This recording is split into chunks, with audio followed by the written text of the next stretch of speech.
저희가 인천 온누리교회 이제 20주년을 맞아서 지난주에 우리 김승수 목사님께서 교회에 대한 이야기를 3주 동안 나누겠다 이렇게 이야기를 하셨기 때문에 저희가 오늘 교회에 대한 이야기를 여러분하고 좀 나누어야 되겠다 이런 생각으로 오늘 말씀을 좀 잡았습니다. 여러분은 교회 그러면 어떤 마음이 드십니까? 혹시 교회가 자랑스러우십니까? 교회의 부정적인 여러 이야기들을 들으면서 교회가 점점 자랑스럽기 어려운 그런 마음이 들지는 않으십니까? 그렇기 때문에 교회를 위한 기도가 가장 절실한 때가 아닌가 이렇게 생각을 합니다. 그렇다면 교회를 위해서 우리는 무엇을 기도해야 할까요? 도대체 교회의 본질은 무엇일까요? 교회는 사복음서에 등장하지 않습니다. 사도행전에서 시작이 되지요. 사도행전 1장 3절은 예수님께서 부활하시고 난 이후에 제자들에게 40일 동안 하나님의 나라에 대해서 가르쳐 주셨다라고 시작을 합니다. 그리고 예수님께서는 십자가 앞에서 다 도망갔던 제자들에게 온 세상을 다 맡기시고 승천하셨습니다. 그러고 보면 예수님 참 믿음이 좋으신 것 같습니다. 어떻게 믿고 이 온 세계를 맡기시고 승천하셨는지. 그리고 이 사도행전의 맨 마지막 절 28장 31절에 가면 사도 바울이 로마 감옥에서 하나님의 나라에 대한 이야기를 열심히 선포하고 있는 것으로 끝이 납니다. 그러니까 사도행전은 예수님의 하나님 나라에 대한 가르침으로 시작을 해서 사도 바울의 하나님 나라에 대한 선포로 끝이 나는구나 라는 걸 알 수 있지요. 그리고 그 사이에 이 선포를 위해서 성령께서 세우신 게 교회였다라는 것입니다. 그렇기 때문에 여러분 교회가 선포하고 교회가 가르쳐야 되는 것은 하나님의 나라인 줄로 믿습니다. 내가 어디에 있느냐가 중요하지 않다라는 것이에요. 사도 바울은 지금 어디에 있습니까? 로마 감옥에 있어요. 그렇게 비록 내가 로마 감옥에 갇혀 있지만 그곳에서 사도 바울은 에베소서를 썼고요. 그리고 그곳에서 바로 교회를 위해서 기도했던 기도문이 오늘 저희가 읽은 이 말씀입니다. 오늘 저는 이 말씀을 통해서 교회의 본질이 무엇이고 우리는 교회를 위해서 무엇을 기도하고 구해야 하는지를 함께 나누어 보고자 합니다. 에베소서 1장 17절 말씀을 저희가 함께 같이 읽어보도록 하겠습니다. 시작. 우리 주 예수 그리스도의 하나님 영광의 아버지께서 여러분에게 지혜와 계시의 영을 주셔서 하나님을 알게 하시기를 기도합니다. 바울은 이렇게 기도합니다. 지혜와 계시의 영을 하나님께서 여러분에게 부어주시기를 기도합니다. 왜 그래요? 그래야 하나님을 알 수 있기 때문에 그렇습니다. 여러분, 이 에베소 사람들이 하나님을 모르는 사람들이었을까요? 아니에요. 사도행전에 보면 에베소에서 아주 놀라운 기적들이 일어났습니다. 그들의 삶이 변했어요. 사도 바울이 두란노 서원에서 2년 동안 그들에게 가르쳤습니다. 그럼에도 불구하고 사도 바울은 이렇게 기도합니다. 여러분이 하나님을 더 알아야 합니다. 어떻게 알아야 합니까? 체험적으로 알아야 돼요. 육으로가 아니라 영으로 알아야 한다라는 것입니다. 여러분, 우리 속에 영으로 인지하는 것을 직관이라고 이야기하고요. 성령께서 하나님의 뜻을 알려주시는 것을 계시라고 이야기합니다. 그리고 계시로 알려주신 것을 우리가 이해하도록 하는 것이 바로 지혜다라는 것이지요. 성령이 아니시면 계시가 우리 가운데 임해도 여러분 우리는 그것을 이해할 수가 없다라는 것이에요. 인간적으로밖에 해석할 수가 없게 되는 것이죠. 한번 사도 베드로를 생각해 보십시다. 마태복음 16장에 보면 사도 베드로에게 하나님께서 놀라운 계시를 주셨어요. 그건 무엇입니까? 예수 그리스도는 하나님의 아들이시고 바로 그리스도시다라는 이 놀라운 계시와 교회에 하나님께서 어떤 열쇠를 주셨고 그걸 통해서 어떻게 하늘을 열고 하늘을 풀 수 있는지 까지 이 많은 놀라운 계시를 사도 베드로에게 주었다라는 것이죠. 그러니까 예수님 뭐라 그러셨어요? 네가 아는 거 아니야. 하나님이 알려주신 거야. 이렇게 이야기하셨지요. 그런데 그 계시를 들었음에도 불구하고 사도 베드로는 바로 다음에 예수님께서 이야기하시는 십자가에 대해서 뭐라고 이야기합니까? 그걸 전혀 깨닫지도 전혀 이해하지도 못하고 안 됩니다 라고 이야기를 합니다. 결국 예수님으로부터 사단아 하는 소리를 듣게 되었어요. 그렇다면 한번 생각해 보십시오. 성령께서 이렇게 놀라운 계시를 주셨음에도 불구하고 왜 그는 예수님으로부터 사단아 소리를 듣는 사단의 하수인 노릇을 하게 되었을까요? 마태복음 16장 23절은 이렇게 이야기를 합니다. 함께 읽어보겠습니다. 시작. 예수께서 베드로를 돌아보며 말씀하셨습니다. 사탄아, 내 뒤로 물러가거라. 너는 나를 넘어뜨리는 걸림돌이다. 네가 하나님의 일은 생각하지 않고 사람의 일만 생각하는구나. 여러분, 사람의 일만 생각하는 사람은 아무리 선한 의도로 이야기한다 할지라도 사탄의 하수인 노릇을 하게 된다는 것을 알고 계십니까? 그렇기에 사람의 일로 말하지 마시기를 바랍니다. 사탄의 도구가 될 수 있기 때문이에요. 지혜와 계시의 영이신 성령께서 우리 가운데 하나님의 말씀을 부어주시고 해석될 때 비로소 십자가가 이해가 되는 것이죠. 그렇기 때문에 성령께서 임하시고 난 이후에 베드로의 첫 번째 설교가 무엇이었어요? 바로 십자가를 이야기하고 있었다라는 것입니다. 이전엔 뭐라 그랬어요? 예수님, 십자가 절대 안 됩니다. 예수님도 내 뜻대로 움직이셔야 합니다 라고 그렇게 이야기하던 이 베드로가 바로 말이 바뀌고 삶이 바뀌게 되었다라는 것을 보여줍니다. 저는 하나님께서 이 자리에 있는 우리 모두에게 지혜와 계시의 영을 부어주셔서 성령으로 충만케 하시기를 기도합니다. 이곳에 하나님께서 하나님의 교회를 세우신 목적이 있어요. 인천뿐만 아니라 어두워진 이 대한민국 땅, 그뿐만 아니라 열방 땅까지 섬기도록 이곳에 세우신 하나님의 뜻, 그것이 우리에게 계시되어질 뿐만 아니라 그것이 지혜로 이해되시기를 주님의 이름으로 축원합니다. 아멘. 그렇다면 이것을 가지고 하나님을 깊이 알아간다는 것은 도대체 구체적으로 무엇을 아는 것일까? 에베소서 2장 18절 저희가 함께 읽어보도록 하겠습니다. 시작.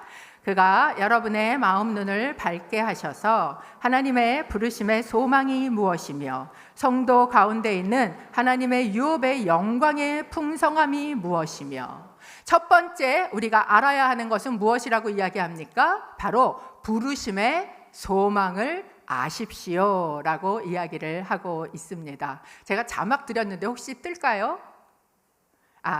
이거는 안 뜰까요? 네. 첫 번째 뭐라고요? 부르심의 소망을 아십시오. 여러분, 하나님께서 우리를 부르셨을 때 하나님께 뭐가 있어요? 계획이 있으셨어요. 다 계획이 있으세요. 여러분, 하나님이 우리를 향해서 꿈을 꾸고 계시다는 사실을 알고 계십니까? 내가 병에 걸렸든지 내가 실직을 했든지 내게 장애가 있든지 하나님은 우리를 보시며 꿈을 꾸고 계시는 소망이 있으시다라는 것입니다. 그렇기 때문에 여러분, 하나님께서 우리에게 꿈을 꾸시는 그 꿈을 우리에게 뭘로 주셔요? 약속을 주세요.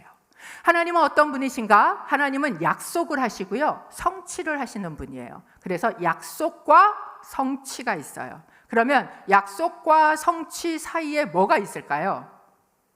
과가 있어요. 이러는 분 없죠? 약속과 성취 사이에는 기다림이 있습니다.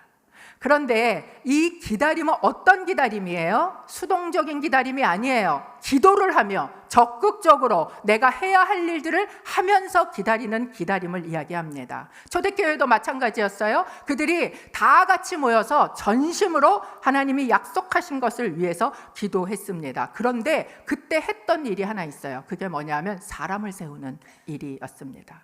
성령의 역사가 일어나고 약속의 성취가 이루어지기 위해서 우리가 해야 하는 일, 그것은 바로 사람을 세우는 일이에요. 어떤 사람을 세우는 일인가? 사도행전 1장 23절 같이 읽어보겠습니다. 시작. 그래서 사도들이 두 사람 곧 바사바 또는 유스도라고도 불리는 요셉과 마띠아를 추천했습니다. 예수님께서 승천하시고 마가의 다락방 안에 다 같이 모여서 기도하던 그때에 그들이 처음 한 일은 가론 유다로 인해서 비워진 사도의 자리를 채우는 일이었습니다. 그리고 그들은 열심히 기도하며 마띠아를 뽑았다라고 이야기를 합니다. 여러분, 지금 생각하면 12사도 안에 들어가는 거 얼마나 영광스러운 자리입니까? 그런데 그때는요, 목숨을 거는 자리였다라는 것이죠. 12명의 사도가 다 순교했으니 마띠아도 어디선가 순교를 했을 것입니다. 사도의 자격을 이렇게 얘기합니다. 3년 동안 요한의 세례에서부터 3년을 함께 같이 다녀서 부활의 증인이 될 수 있는 사람이어야 한다라고 이야기했습니다. 그리고 후보자가 2명 등장을 했습니다. 한 사람은 누구예요? 한 사람은 요셉이라는 사람인데 이 사람은 별명이 둘이나 있었습니다. 첫 번째는 바로 바사바라는 말인데 이 바사바는 아람어로 맹세의 아들이라는 뜻이고요.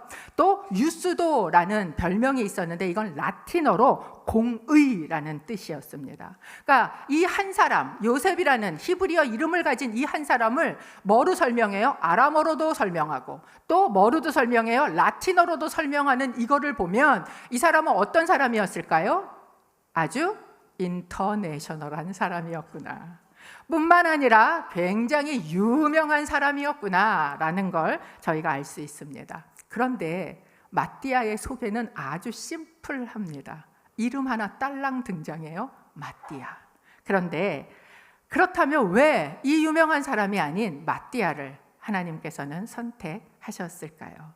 그의 이름의 뜻은 하나님의 선물이라는 뜻입니다. 여러분, 하나님께서 우리를 부르셨을 때 왜 부르셨습니까? 고린도전서 1장 26절에서 27절을 같이 읽겠습니다. 시작. 형제들이여, 여러분의 부르심을 생각해 보십시오. 육신적으로 지혜 있는 사람이 많지 않고 능력 있는 사람도 많지 않고 가문 좋은 사람도 많지 않습니다.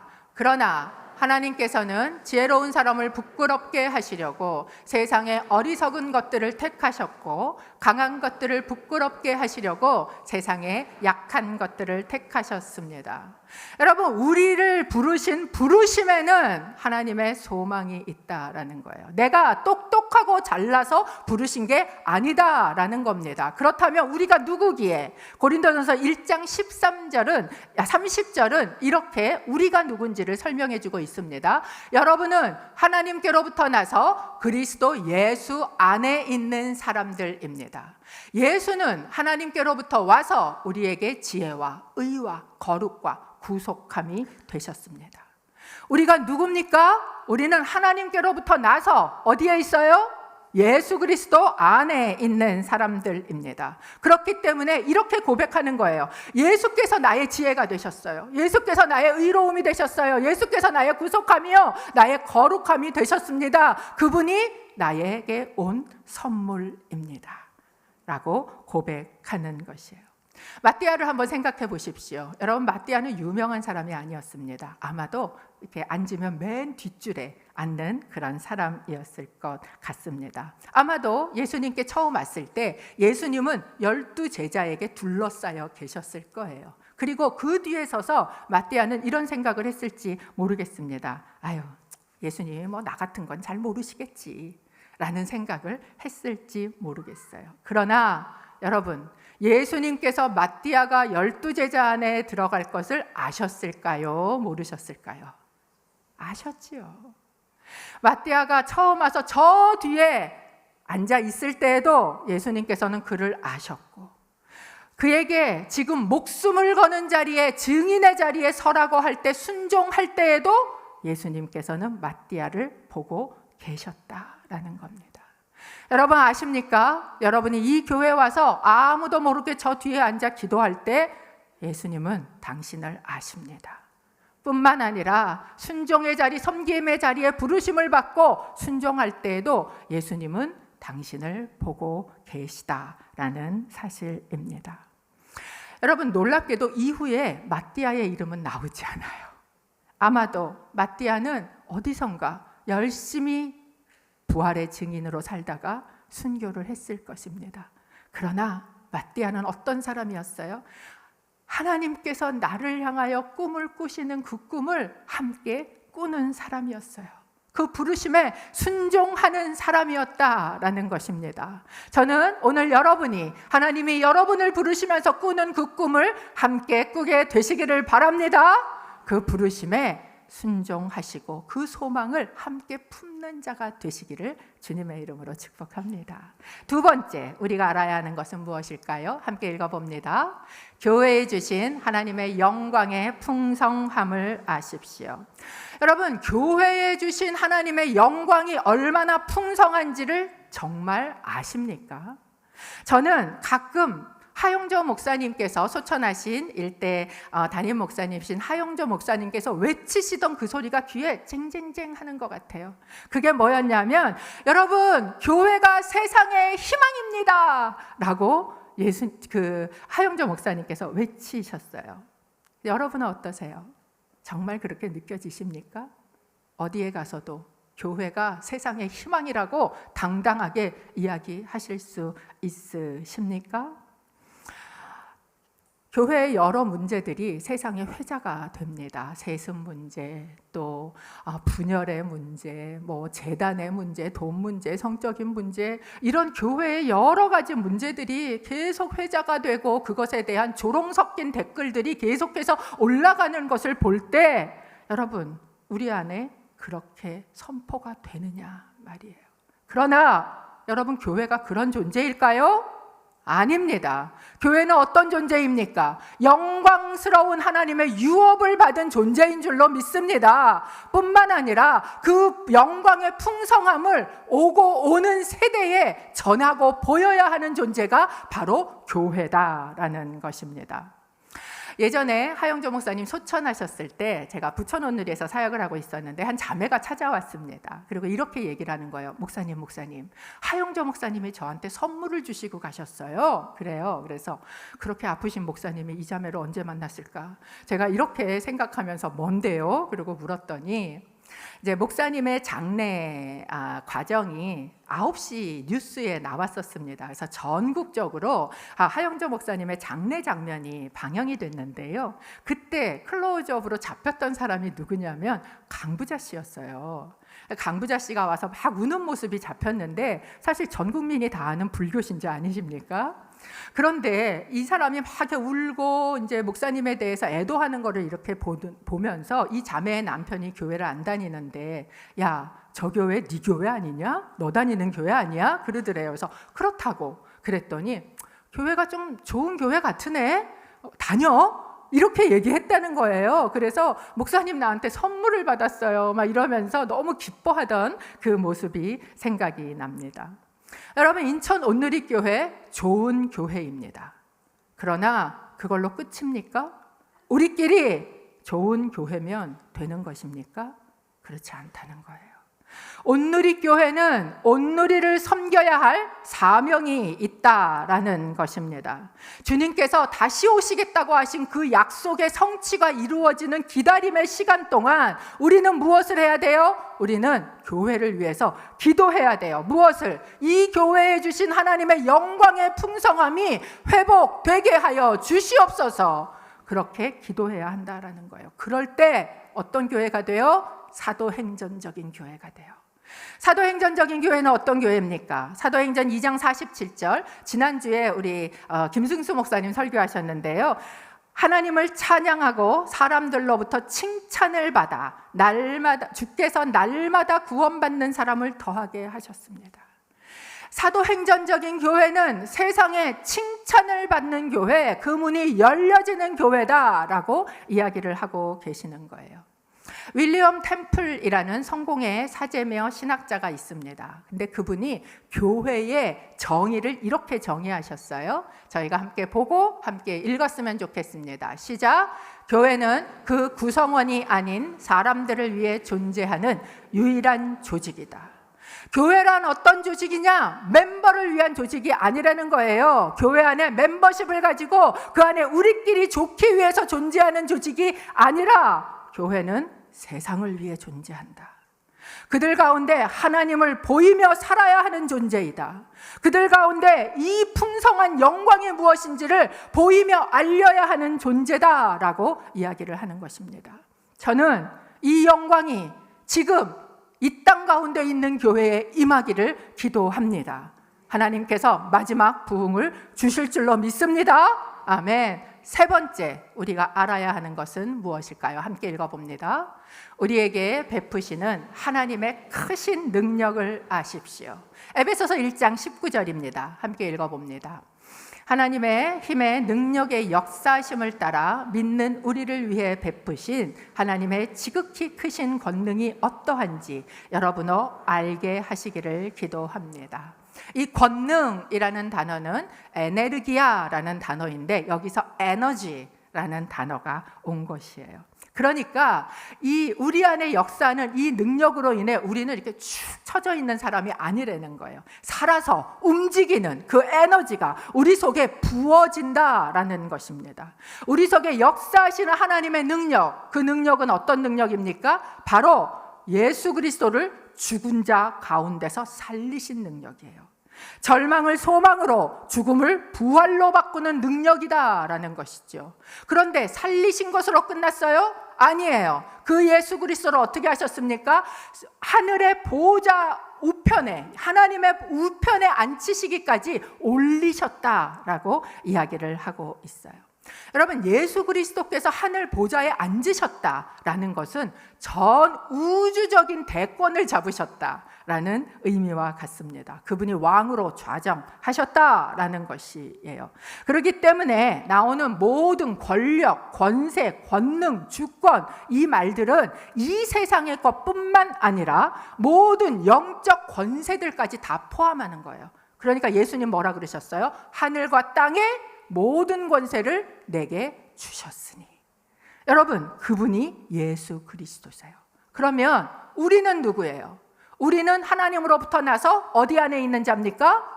예수 안에 있는 자예요. 그렇기 때문에 우리는 그 예수 안에서 다시 살고 어디에 앉습니까? 하늘의 우편에 앉은 자가 되었다라는 것이에요. 여러분, 이게 교회예요. 그렇기 때문에 사도 바울은 교회에 대해서 이렇게 설명하는 것이지요. 에베소서 1장 22절에서 23절을 같이 읽겠습니다. 시작. 그리고 하나님께서는 만물을 그리스도의 발 아래 복종하게 하시고 그리스도를 만물 위에 교회의 머리로 삼으셨습니다. 교회는 그리스도의 몸이요 만물 안에서 만물을 충만하게 하시는 분의 충만입니다. 교회는 어떤 존재인가? 교회는 이 만물 위에 존재한다는 거예요.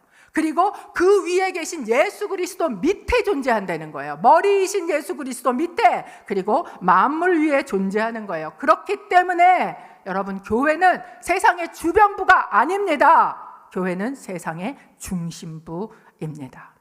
그리스도께서 이 교회를 통해 이 만물을 어떻게 하세요? 만물을 충만하게 하시고 회복시키시기를 원하시는 거예요. 그렇기 때문에 교회는 부끄러운 존재가 아니라 전 우주적인 완성을 이룰 존재다라는 것이 저와 여러분의 고백이 되시기를 바랍니다. 교회가 땅에서 풀면 하늘에서 풀리는 거예요. 교회가 땅에서 매면 하늘에서도 매이는 것입니다. 교회는 하늘과 땅을 연결하는 문이 되는 것이에요. 왜? 온 우주의 중심이신 예수 그리스도께 가는 길이기 때문에 그렇습니다. 그렇기 때문에 여러분, 교회는 세상과 구별은 되지만 고립되어서는 안 됩니다. 이 사도 바울의 기도대로 교회가 살아날 때 여러분 사단은 가만두지 않습니다. 아마 열심히 흔들어대려고 할 거예요. 베드로를 흔들어댄 것처럼. 그러나 예수님께서는 이렇게 얘기하셨어요. 내 교회라고 말씀하셨어요. 교회는 예수님의 교회인 줄로 믿습니다. 계시록 1장에 보면 그렇기 때문에 예수님의 모습이 나와요. 바로 오른손에 7뼈를 쥐고 7촛대 사이를 거느시는 예수님의 모습이 나옵니다. 7뼈는 7교회의 사자요, 7촛대는 7교회라. 요한이 그때 본 것처럼 지금도 예수님께서는 교회 가운데 계시고 교회를 붙들고 계시는 줄로 믿습니다. 그렇게 여러분 지혜와 계시의 영으로 하나님을 바로 깊이 알게 되시기를 축복합니다. 여러분을 향해 부어주신 하나님의 영광의 풍성함이 무엇인지 알고 보이는 자가 되시기를 바랍니다. 또한 우리의 부르심의 소망이 무엇이며 우리 속에 역사하시는 그 능력이 얼마나 큰지를 여러분 알고 체험하게 되시기를 주님의 이름으로 축복합니다. 그럴 때 교회인 우리를 통해서 만물을 충만케 하시는 그리스도의 충만이 임하게 될 것입니다. 인천 온누리교회가 그렇게 사용되어질 것입니다. 아멘. 저희가 함께 기도하기를